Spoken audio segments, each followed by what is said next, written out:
نوجوانوں، السلام علیکم ورحمۃ اللہ وبرکاتہ۔ جیسا کہ آپ سب جانتے ہیں کہ اس وقت جو صورتحال مشرق وسطیٰ میں مڈل ایسٹ میں بن رہی ہے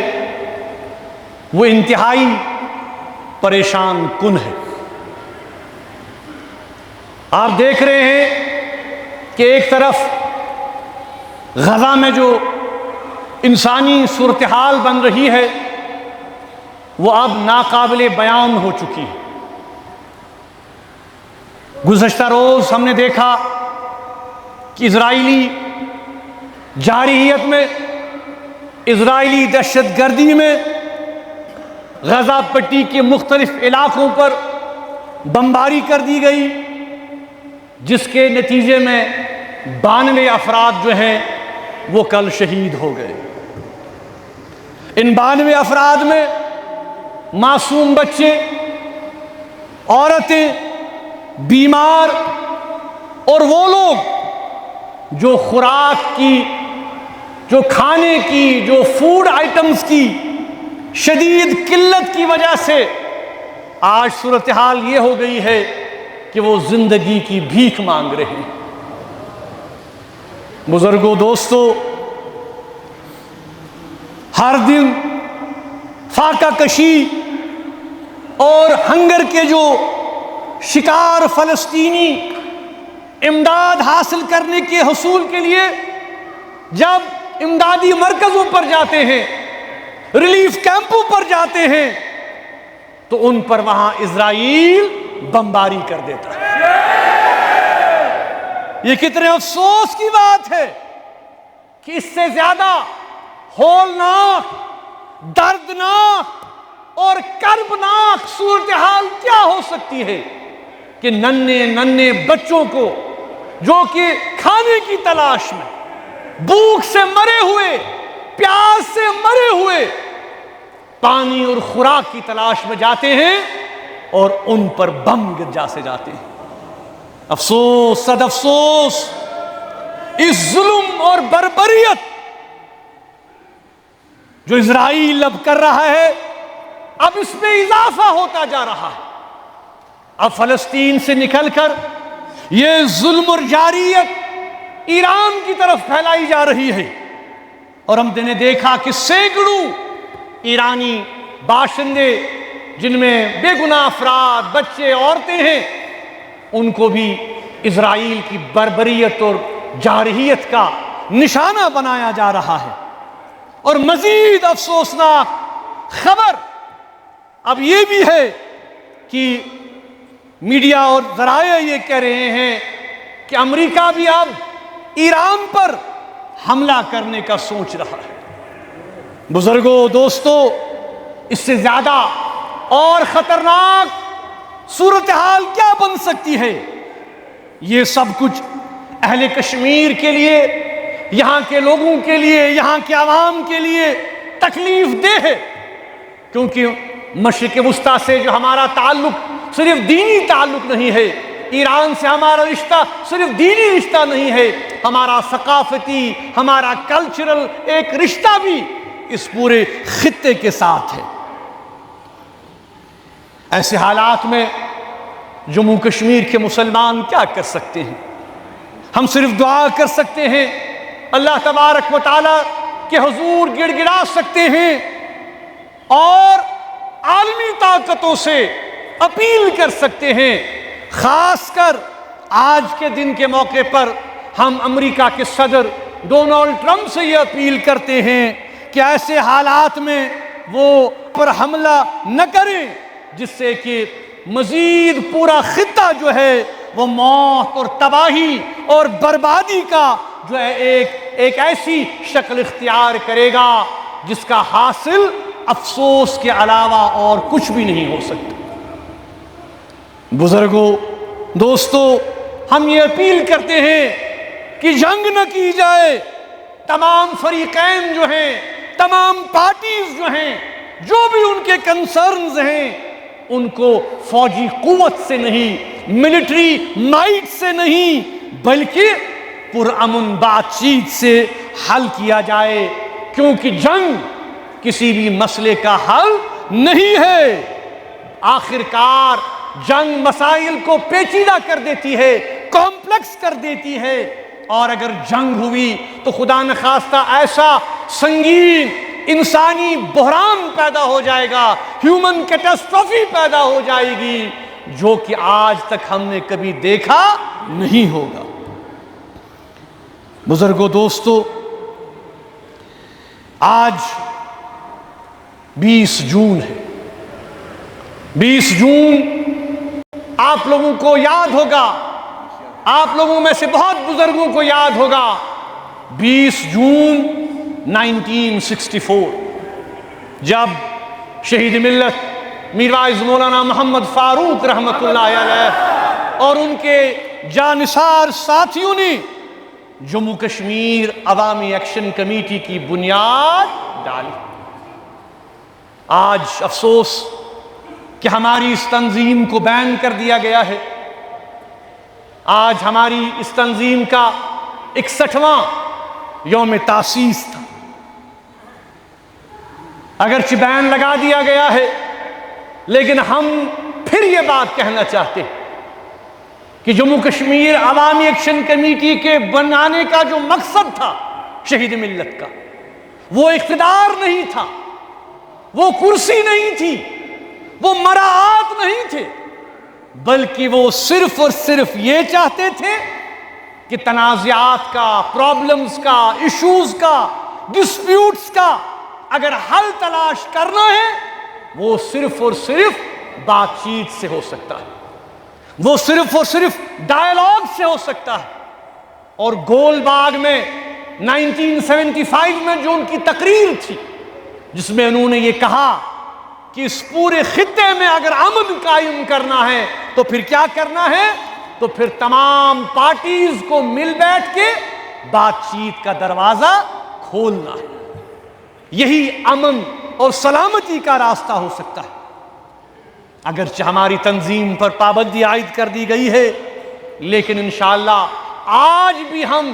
اپنے تنظیم کے بنیادی اصولوں پر قائم ہیں انشاءاللہ۔ آج جبکہ دنیا ایک ایسی ممکنی عالمی جنگ، خدا نخواستہ ورلڈ وار 3 کے دہانے پر آج ہم ہیں، تباہی کے دہانے پر آج ہم ہیں، اگر آج بات چیت کے دروازے بند کر دیے جاتے ہیں، اگر آج کنفرنٹیشن کے دروازے کھول دیے جاتے ہیں، تو میں سمجھتا ہوں کہ اس سے زیادہ نہ صرف بدقسمتی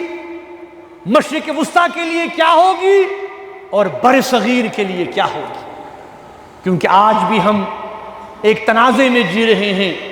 ایک مسئلے میں جی رہے ہیں جس کا صرف اور صرف ایک ہی حل ہے، وہ یہ ہے کہ تمام فریقین کو بیٹھنا ہے اور اس مسئلے کا حل پرامن طریقے سے نکالنا ہے۔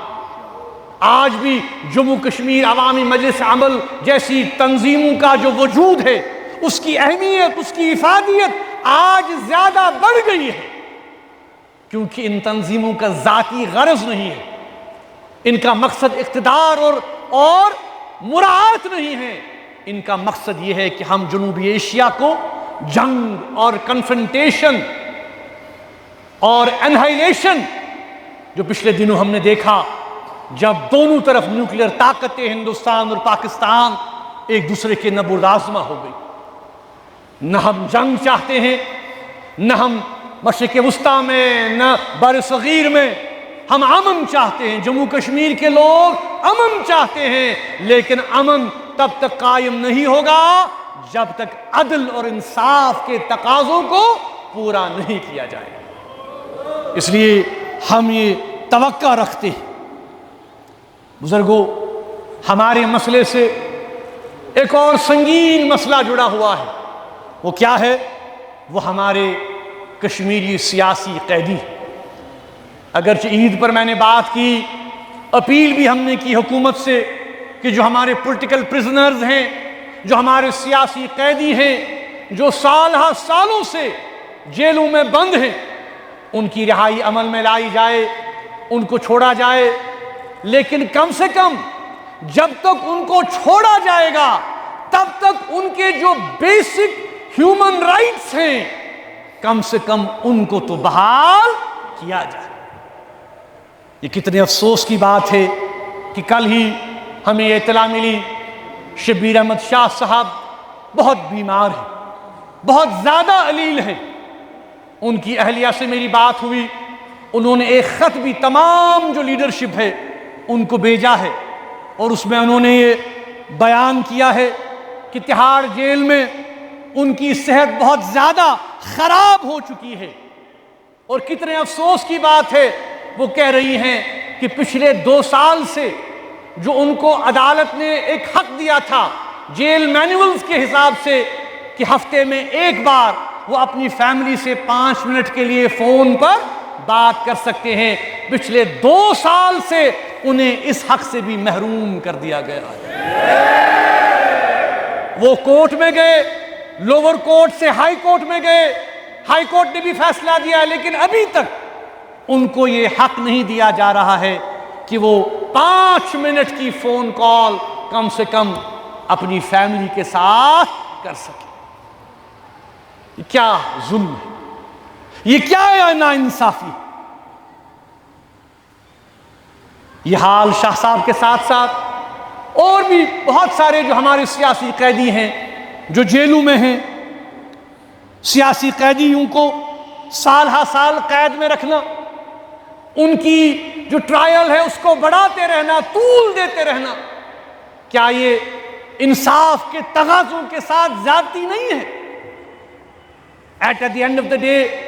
جب ہم وکلاء سے بات کرتے ہیں، وکیلوں سے بات کر رہے ہیں جو ان کے کیس لڑ رہے ہیں، وہ کہہ رہے ہیں کہ عدلیہ بھی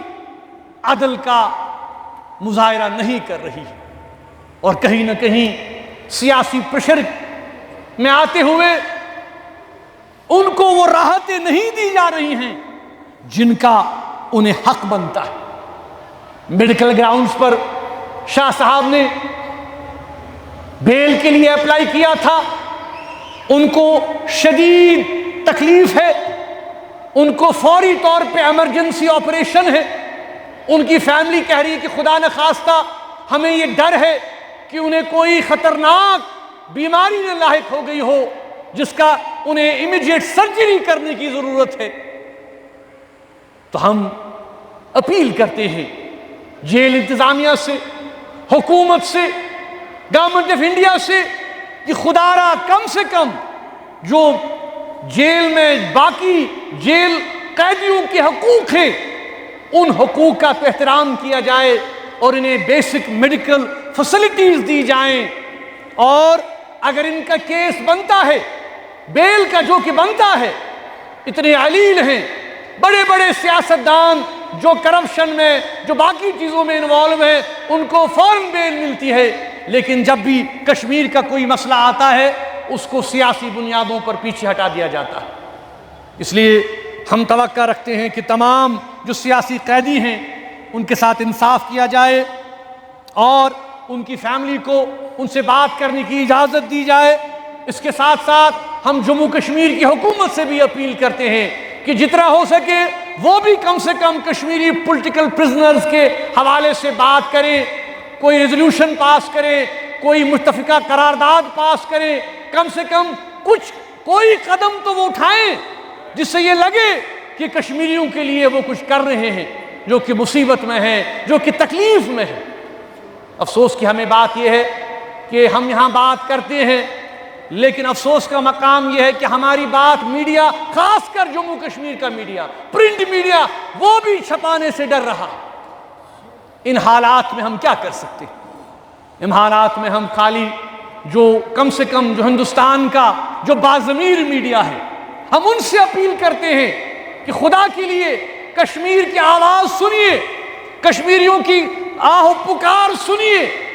جو ظلم یہاں ہو رہا ہے، جو ناانصافی یہاں ہو رہی ہے، اس کو روکنے کے لیے آپ بھی اپنی بات کیجئے، کم سے کم یہاں کے حالات کو اجاگر کرنے میں مدد کیجئے،